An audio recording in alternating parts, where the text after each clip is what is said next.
very special post round one of the NBA draft show here at Three True Values. I am your host, James Fletcher, and we have a lot to break down over the next few minutes. Here in the first segment, we're going to do two things. We're going to go just a little bit through my final mock draft, how it panned out, what I got right, what I got wrong, and then we're going to get deep into the draft grades that I had from last night, what I liked and did not like that came off the board throughout the course of the evening. So many things to unpack. We had some surprise picks. We had some big storylines. We had some big trades as well. So we have plenty to discuss here this morning across the NBA as we fit these players into their new home. In the second segment, though, we have another night of draft picks to go. The second round is upcoming tonight. I will walk you through some of my favorite picks in my second round mock, which released last night. You can find that at On3, as well as everything else that we are talking about tonight, from my final mock draft through to my live grades from last night. So, without much further introduction, let's go ahead. Let's kick it off. We knew Cooper Flagg was going number one. We knew Dylan Harper was going number two. It felt like pretty much a lock that the 76ers were going to go with VJ Edgecombe at 3. So we get to the fourth pick, and that's when things start to pick up. There's intrigue starting to build, but Cone Knippel seemed like the best fit once VJ Edgecombe was off the board. So again, we keep kind of pushing things down the board. We're wondering, when is the first big gasp going to be, the big shock in this NBA draft? And it came at number 5 when the Utah Jazz selected Ace Bailey. Now, Ace Bailey had become a big headline throughout this pre-draft process. Of course, already a polarizing prospect. It started to fall down my board just a little bit, ended up settling at number 5 on my board. So number 5 on my board, number 5 in this draft. I think they got good value because this is a team in the Utah Jazz. If you look at what Ace Bailey's camp was saying they wanted a lot of time on the ball. They wanted a chance to grow, a chance to make the mistakes to become the star he's going to be without having to worry about fitting into a scheme that included more veterans who were going to get touches, without having to worry about, to be completely honest, a win-first mentality. Well, the Utah Jazz, who are still in a rebuild, don't seem to be coming out of a rebuild anytime in the next year or two. I mean, obviously, pending the development of Ace, depending on who they land next year. But they don't seem to be on the horizon of trying to contend. That's pretty safe to say. So they take a swing here. They take Ace Bailey. This comes, though, on the back of most intel saying that Ace Bailey wanted to go to the Washington Wizards, that of course he would have been okay with the Pelicans at 7 as well, or the Brooklyn Nets at 8, all three places where he would have gotten what he was looking for. Now it's interesting, I think, that the Utah Jazz were not on that list. And it was reported last night on ESPN's broadcast that the Utah Jazz were not one of Ace Bailey's preferred destinations. I think that's interesting because, like I said, he gets everything that his representation said they want from Utah. So there's something else. There's another reason that they did not want to go to Utah. It's not even just the issues that they had with Philadelphia. So even with Charlotte, who has, while they don't have the success, they have 2 other guys who are getting fed the ball, 2 young talents. So why do the Utah Jazz take this swing? Well, Austin Ainge, Danny Ainge in that front office, that brain trust, they're willing to go for it. They understand that the Utah Jazz have had some bad lottery luck over the last couple of years. They have not picked inside the lottery, despite being one of the bottom teams in the NBA for multiple seasons now. And so as this keeps getting drawn down the line, and you're trying to land somebody who's going to flip the fate of your franchise, at some point, if you have Ace Bailey 3rd on your board and now it's pick number 5, he might not want to come there, But unless you believe he's going to go overseas or cause some big issue, force a trade, something along those lines, you take him. Look, there's a long history in the NBA of players who did not necessarily want to go somewhere, who did not have a certain team on their preferred destination list. And generally, when they're drafted there, they go play, and it has very little impact on who they're going to become long term as an NBA player. So if you're the Utah Jazz and you can get his rights, because again, it's not just the rookie contract. That first extension is almost always signed by these top picks with the team that drafted them. So you're talking about 4 years and then potentially another 3, 4 years. I mean, that's a long runway to find out what Ace Bailey is going to become if you get him here at number 5. So I like how bold the pick was by the Utah Jazz. Now, I don't give it an A. I know some people did. If you had Ace Bailey at 3rd on your board, I understand why you would give it an A.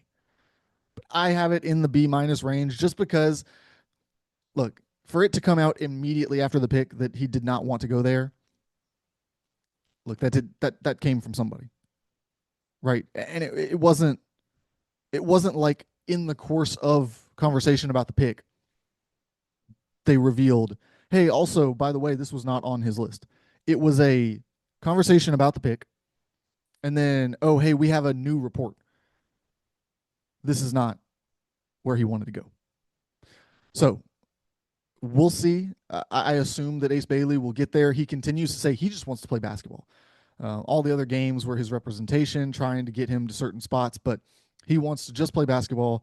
And I think that answer rubbed some people the wrong way, but now is his chance to prove that's all he wants to do, to just go in there and mesh with his new teammates, because they trade up later in the draft to target Walter Clayton Jr., who I think was a good trade up target, because I think that he was coming off the board in sometime in the next 2 picks beyond where they moved up. They, of course, moved up 3 spots. So if they were going to get him, they had to make that move up the board. I liked it. I really think that they got a nice pairing here. They really upped their offensive firepower, if nothing else, there in Utah. Now, as we keep going down through, I liked Trey Johnson to the Washington Wizards. They, of course, were part of that trade. Then later in the draft, they move down the board and select Will Riley, which I think is a good upside swing. You bring in 2 young guys. Again, add some offensive firepower to a team that is rebuilding, that is looking for who is going to be part of the long-term future. They've got a runway to let Will Riley turn into the offensive force he can become. Of course, a guy who reclassed, he's going to take more time. We saw him get more and more comfortable at Illinois. If he continues down that trajectory at or in the NBA, I think that there is a lot of really good outcomes that you could see from him on that end of the floor. And then we get to the number 7 pick. And this was one where somebody was going to get a low grade. And there were rumors that it could be Utah 5. There was some conversation about the Nets at 8, but the Pelicans are where I mocked Jeremiah Fears, and they were going to get a low grade from me.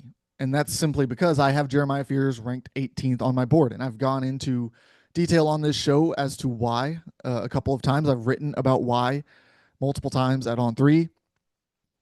It's a long-term project.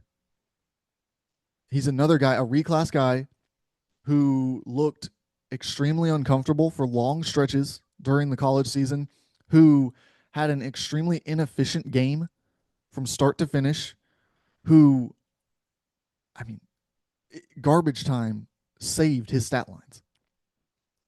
Like, if we're looking at his stat lines out in the first 35 minutes of games, you're going to look at it a lot different.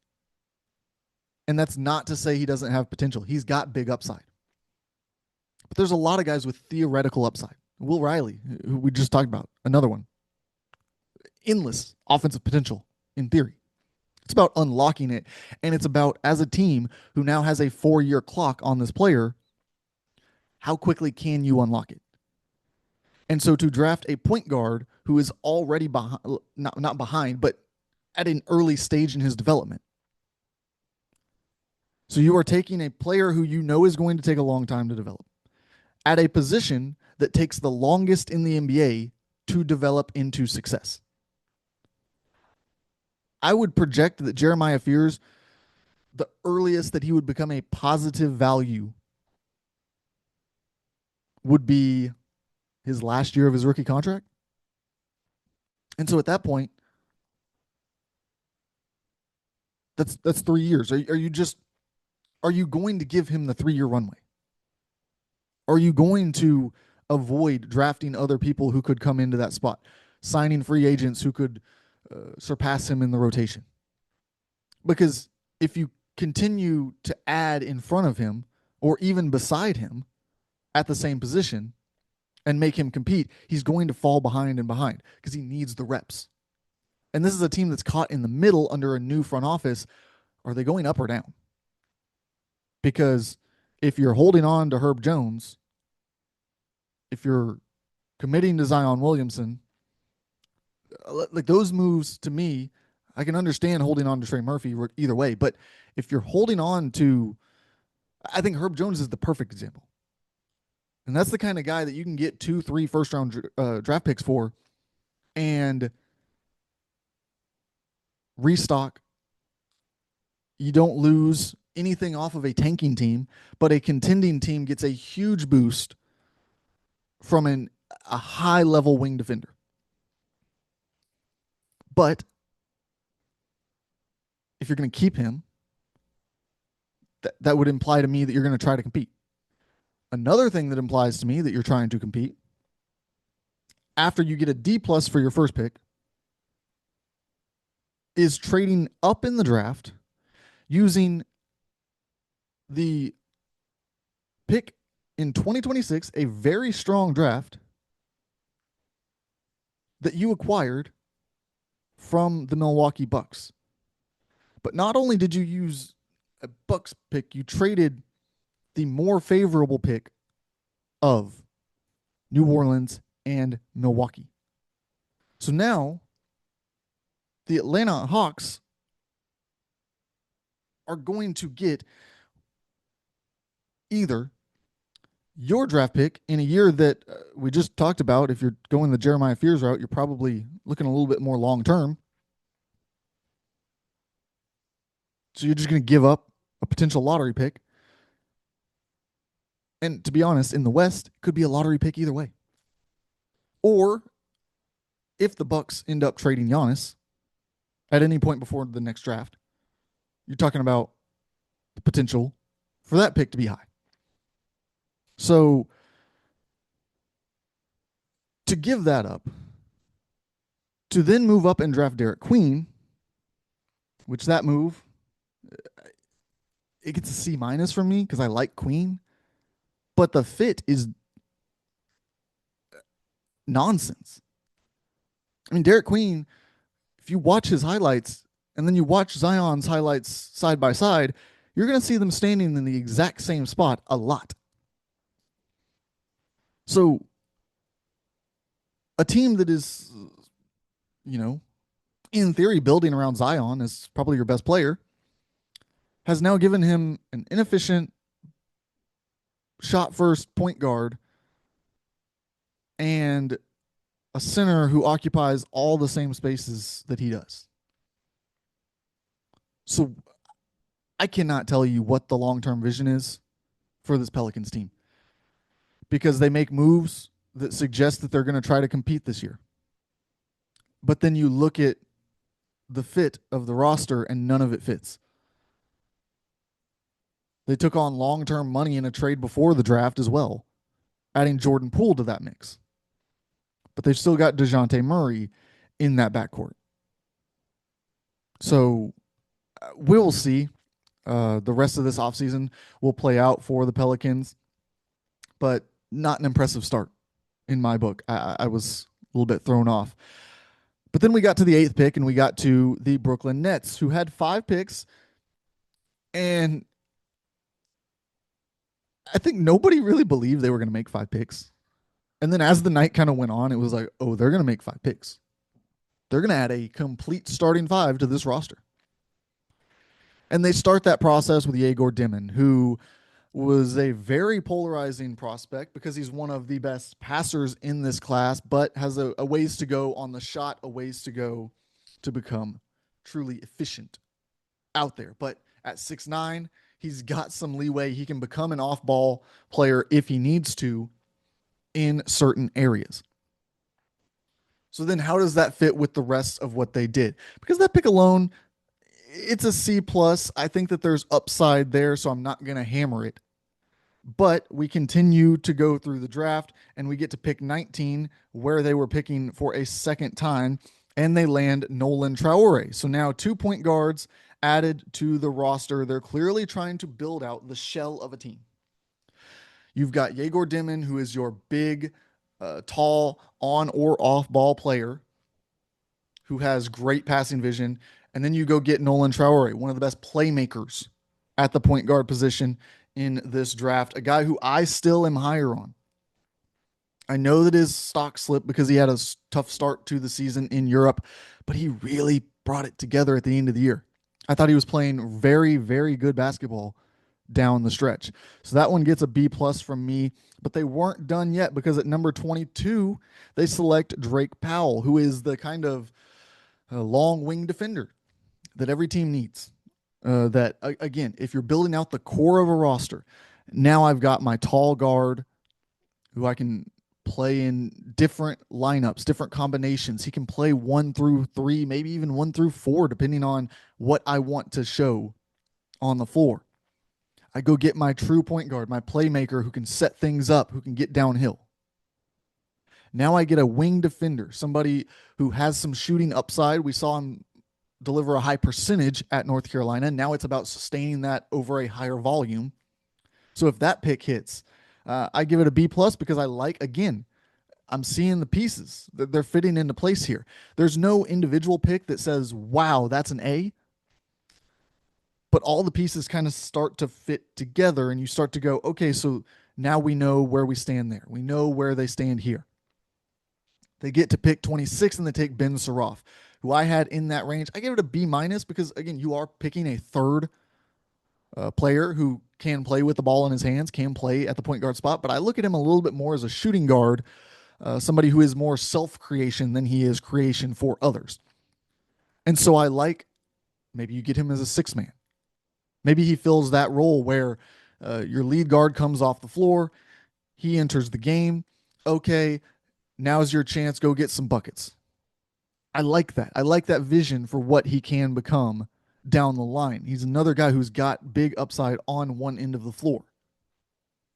But you're not risking his defensive frailties because from day one, you're bringing him into a limited role here. You're going to put him into the box of what you want him to play. So I like that. I think that there's some upside there. And then they finish off their night with Danny Wolf, their first front court swing of the night, and I thought a really good one. He's a guy who slid down my draft board. I gave them an A minus for this pick. This is where I think that they gave themselves a lot of versatility.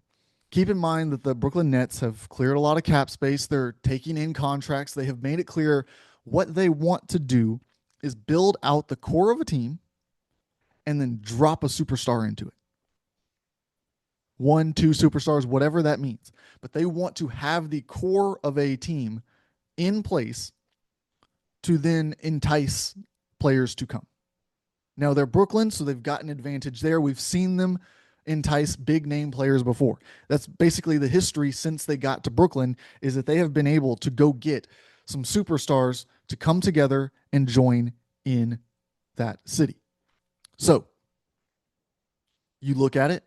All right, well, we're set at point guard. We've got ball handlers. So if we want to go get an off-ball guy, instant fit. They've also got secondary playmaking. So you've got some depth there, which we know is important. We saw it in the playoffs all throughout and then into the NBA Finals. Having some depth off that bench, some different combinations, some different styles you can throw out there, it's beneficial. So Ben Saroff makes some sense. Now we get Danny Wolf, a playmaking center who can play next to other bigs. And that is huge here because it does not restrict you to only looking at and targeting shooting guards, small forwards, power forwards who might become available. You can go get a center. Danny Wolf spent his time at Michigan playing the power forward position. He is a perimeter playmaker. He has good court vision. I think that he is the perfect kind of player to throw into this role. To have go out there and just let him facilitate, let him kind of develop some chemistry, get things rolling. And what they did is they got guys who can pass the ball. Now, Drake Powell would probably be last on the list, but we talk about if you want to call them 3-point guards and a center who facilitates. Okay, well, if I'm a superstar and all my teammates can get me the ball, I like that idea. I think that they can start to build out, continue down this building pathway towards getting some big names to come in. At number 9, we saw the Raptors go with Colin Murray-Boyles. I like the pick. I like Colin Murray-Boyles. I have remained high on him. I know that he can't shoot right now. I got it. But that's not the immediate value he's going to bring. And he joins a Raptors team that has had success with the Pascal Siakams, with the Scotty Barnes of the world. I like the fit there, his versatility in a system that has really prioritized that over time. Now we get Common Malawak to the Phoenix Suns at 10. That gets a B+ from me. They also trade for Mark Williams on the same night, which was interesting. I thought that they got really good value in that deal, but now you've got two centers. You already had Nick Richards on the roster. And the one criticism that I have heard that I will give a lot of credence to is the idea that the Phoenix Suns have limited assets. They don't have a lot to go out and spend, to invest, to retool this roster. And you've now spent, over the past 6 months, you've spent 3 of your moves, multiple assets in each of those moves, to acquire a center. So you've got 3 centers on the roster now, and still no small forwards or, power forwards. Still no point guard on the roster. So you've got a lot of shooting guards and a lot of centers. Now, what can they turn that into? That's still to be determined. Not going to make big proclamations on the Suns' long-term future. Now, the Memphis Grizzlies trade up at number 11, and they take Cedric Coward. Probably number 1 on my team-specific draft board if I was the Memphis Grizzlies. I loved the pick. I gave it an A-. A-, of course, because they did have to give up assets to move up the board. But if you look at it, a 2028 Orlando pick, probably the highest that's going to land is like the 24 range, somewhere in there, 24, 25, where Orlando was selecting this year. And beyond that, you look and you say, okay, well, 2 second-round picks. You can restock those. You can do whatever you want. And the 16th pick, of course, you're moving up the board. But I've seen some reaction suggesting, how do you give up, 4 picks? Well, you give up 4 picks because you just acquired 4 picks in a pick swap in a deal for Desmond Bane. Keep in mind that they've now used 2 of the 4 picks that Orlando gave them. They've got 2 left, plus all of their own picks. They don't owe anyone picks. So then you add in a pick swap. Yeah, they've still got plenty of assets to use through the offseason, through the next few seasons if they want to. Thought it was a perfect fit. I mean, you look at the history of guys who are 6'6", 7'2" wingspan. It's an impressive list. There's not many swings and misses in that category. So I like the fit. I like the future, the direction that they're going. They were an undersized backcourt. Now they've said, look, KCP, Cedric Coward, Jalen Wells. I mean, these are big, long athletes who can defend, who they're going to surround their core with. At number 12, the Bulls take Noah Essengay. I like it. A B plus. I think this is an intriguing forward duo now. Matas Buzelis and Noah Essengay. Look, tons of athleticism, tons of development left to do. This is a long-term project. The Bulls have said they want to be up pace. They want to play a new, faster, more exciting brand. This fits perfectly into that belief. We talked about the Pelicans. We get to the Spurs' second pick. They take Carter Bryant, who falls down the board just a little bit. Love that they sat tight, that they got their guy. They were sitting ahead of the Oklahoma City Thunder, so unless the Thunder tried to move up the board, they didn't have a whole lot to worry about. They were going to get one of their guys in that spot. So just a really good draft by the Spurs in the first round. Really continue. They've been patient. They're going to build out around Wembanyama. They're not going to give up all their assets to do so. They are going to play this for the long term because they've got over a decade to succeed with Victor Wembanyama in their franchise. Oklahoma City Thunder, they go Thomas Sorber. They get a B minus for me. Look, I can't really fault them for anything in this thought process because you've got 2 picks in this first round. I gave them a high grade for trading out of the second one. I don't even care what they get back, but push it down the road. Get more assets that you can turn into something big if it comes available, that you can continue to push down and push down and push down the road as it comes up.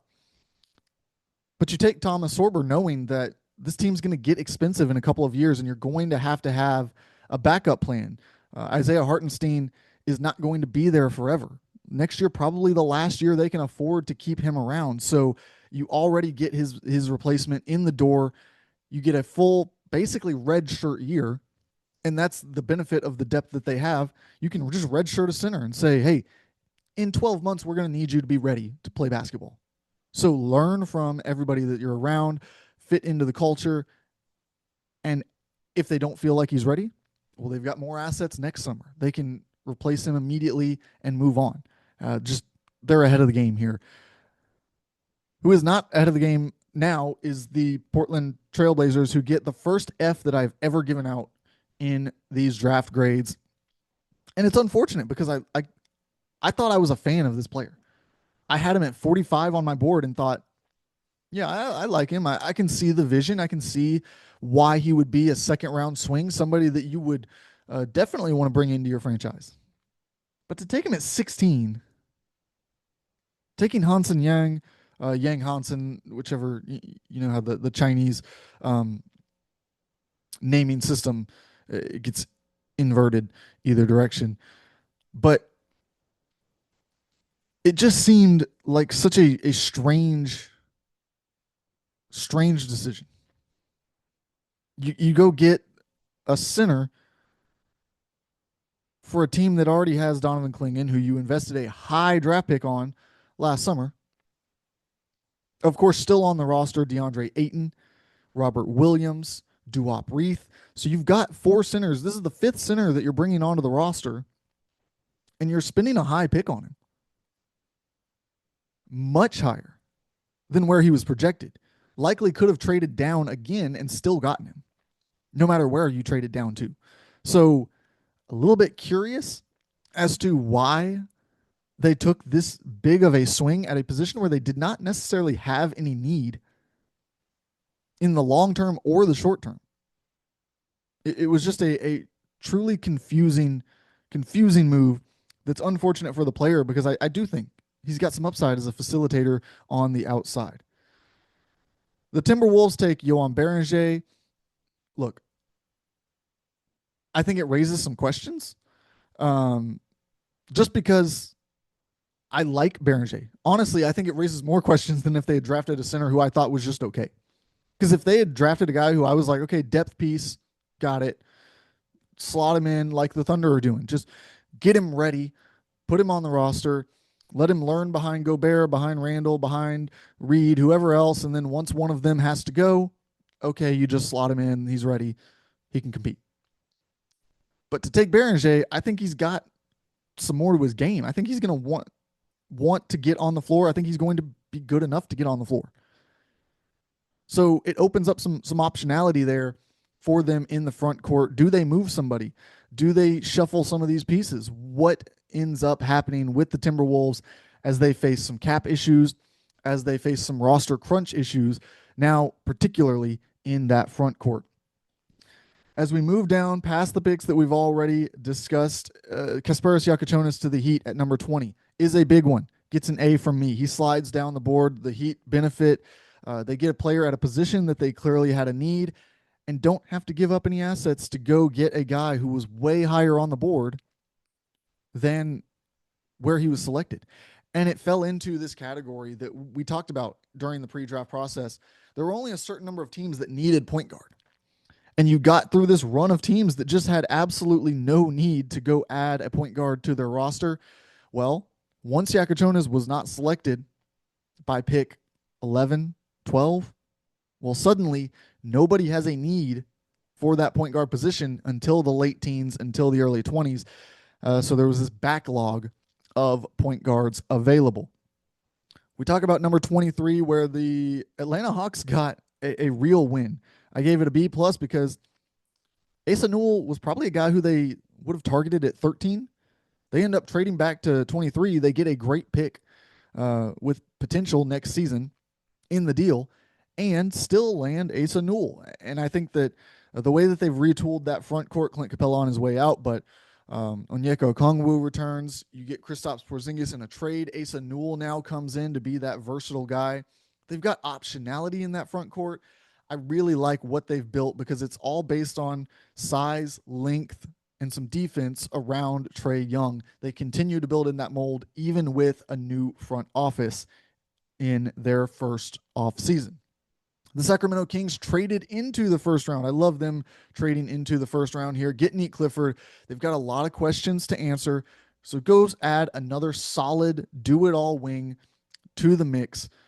Just shore up the heart, the core of your roster as you figure out what are we going to do with these star players? What are we going to do with these kind of misfit pieces that have ended up on our roster over the last year or two as we try to find a vision forward? And now another A, because the Orlando Magic get Jace Richardson. They addressed the shooting again. They got Desmond Bane. They took a big swing there. They had one pick left to use, and it was Jace Richardson. They continue to add to the backcourt. They had some defensive prowess as well. While he's undersized, I think that playing alongside some of the bigger players that they have, he can hide that a little bit more. He is still tenacious on the defensive end. You add that with the efficiency on offense, and I really like what they were able to do with that pick. The Boston Celtics take Hugo Gonzalez. Look, it's a long-term swing. They're taking a redshirt year with Jason Tatum out. They let go of quite a few of their outside the core pieces, I guess. Kristaps Porzingis on his way out, Drew Holiday on his way out. Unsure if they're completely done or if a Sam Hauser is still out there on the market. If somebody just blows them away with a Derek White offer, what do they do? Remains to be seen over the next couple of months as we move through the offseason. Now that we're through night one of the draft, you know that this year's draft asset's probably not going to be attached in any of those deals. So we will see. They've got some time now to figure that out. But at number 29, Liam McNeely goes to the Hornets. So their draft haul is Kong Knippel and Liam McNeely. They've got some second-round picks as well to use. This comes from the Mark Williams trade that we mentioned earlier. I gave the Suns a good grade for the trade, a B+ for the Hornets on this pick. I think it's just, again, you let the best wing, the best fit into your franchise, somebody who's just going to plug in there. He's going to compete. He's going to bring some of that mentality that they've really been lacking. There just hasn't been much culture in terms of determination, some grit, some just fire out there on the court. It has not been there for the Charlotte Hornets over the past few years. Liam McNeely, a guy who kind of offers some of that. Now, the question for the Hornets is, where is your center now? You move Mark Williams.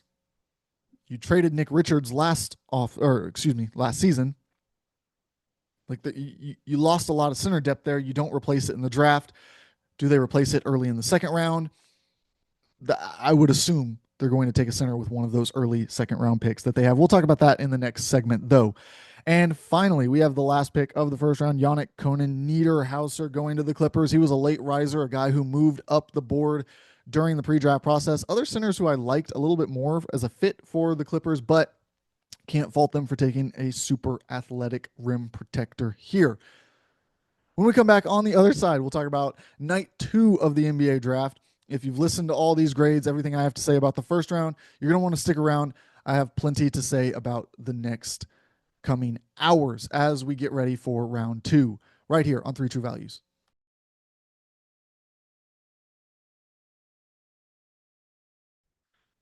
Welcome back in to 3 True Values as we keep rolling through the show. As we close things out today, we're going to get you ready for round 2 of the NBA draft, which comes tonight. I released a second round mock draft, so please go check it out at On3. Getting you ready for all the top prospects left on the board. Rasheer Fleming, far and away, like a wide margin, the best player left on the board in my books. A 6'9" forward with a 7'3" wingspan, 7'5" wingspan, I believe. Just like, what are we doing? This is a guy who's going to play a decade plus in the NBA and be a really good role player. I don't get how he falls this far. I really don't understand it. But here he is. He's on the board, so I have to project him to be the first player off the board. I think if the Timberwolves don't want to take him, somebody has got to jump up there and get him. He is the number 14 player on my board, still available at 31. Somebody should trade up, or the Timberwolves should hold steady and take Rasheer Fleming. That one's pretty clear to me. The Celtics are an interesting one because they get a second go at things. They took Hugo Gonzalez in the first round. They can add to the roster here. I think they go center because they've got to address the future of that position. I think Maxime Reynaud makes a lot of sense. He was projected to go in the first round by many people. Now, here at this top of the second round, you get a little bit more roster control over him. You can set his contract in a different way. I like the ability for the Celtics to get their long-term fix at center, give him some time to develop, and then put him into some bigger situations. The Hornets, talked about in that last segment, I think they've got to go center with one of these two picks, so I like Ryan Kalkbrenner as a fit here at some point. One of those two has got to be spent on that. The 76ers have another chance to add a rotation player.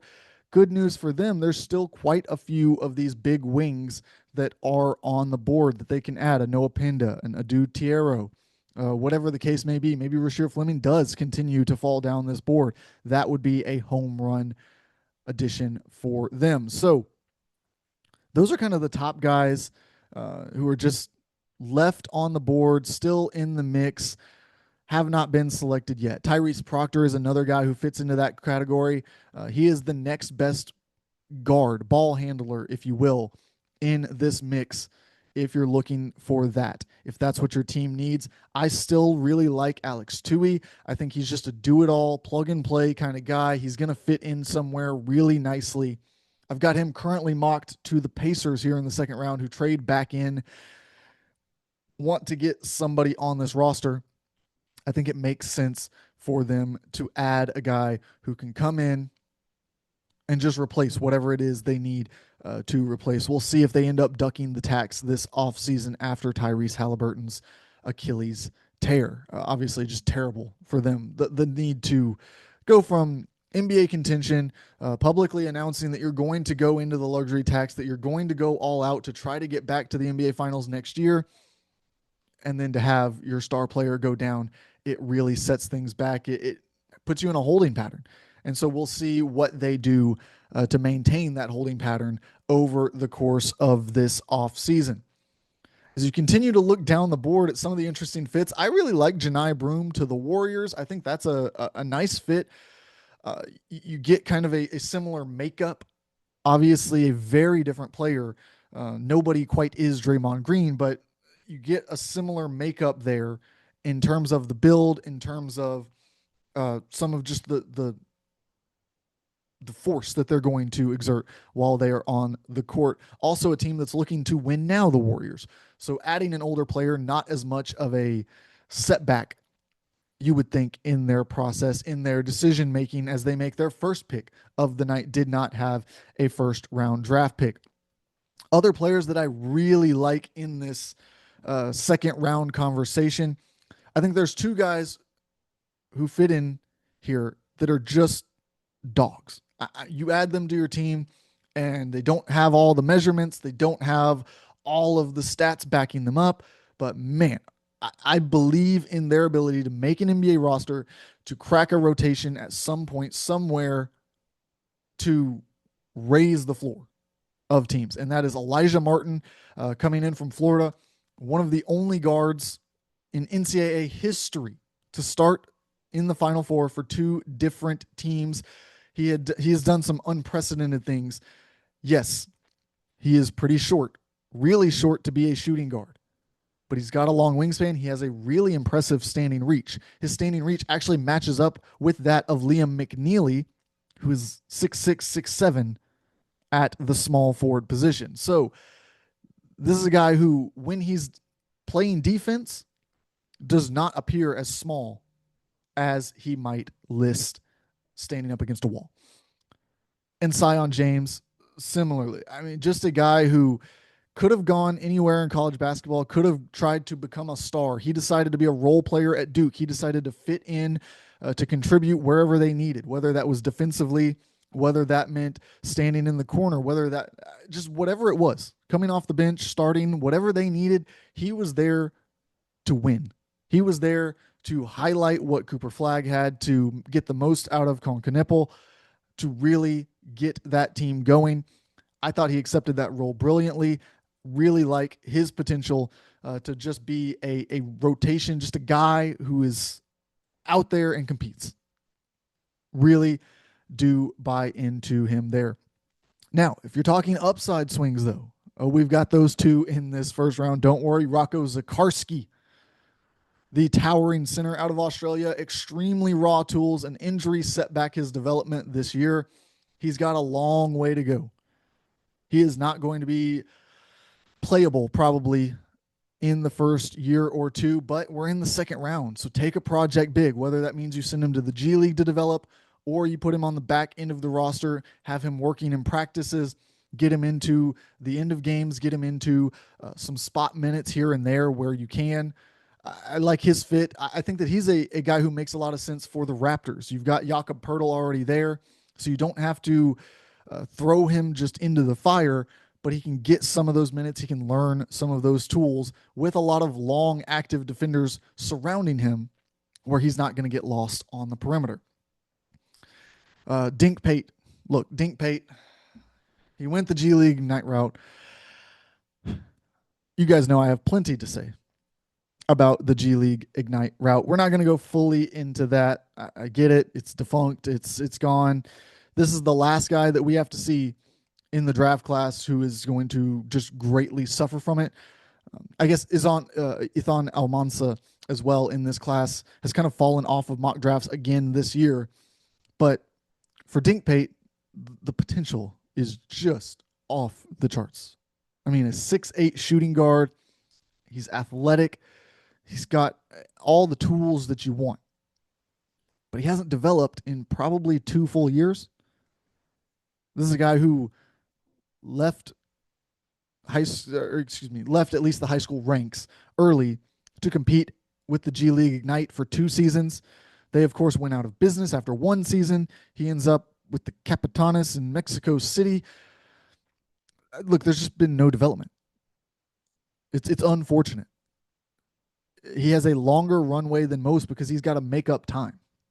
He's got 2 years to catch up to everyone else who's in his age class in this draft class. So if you've got a long runway, if you believe in putting him on a 2-way for a multi-year 2-way, whatever that is, I think he almost benefits more from being on the end of a bench in the NBA than he does a 2-way at this point. He's played in the G League. He's done that for a while.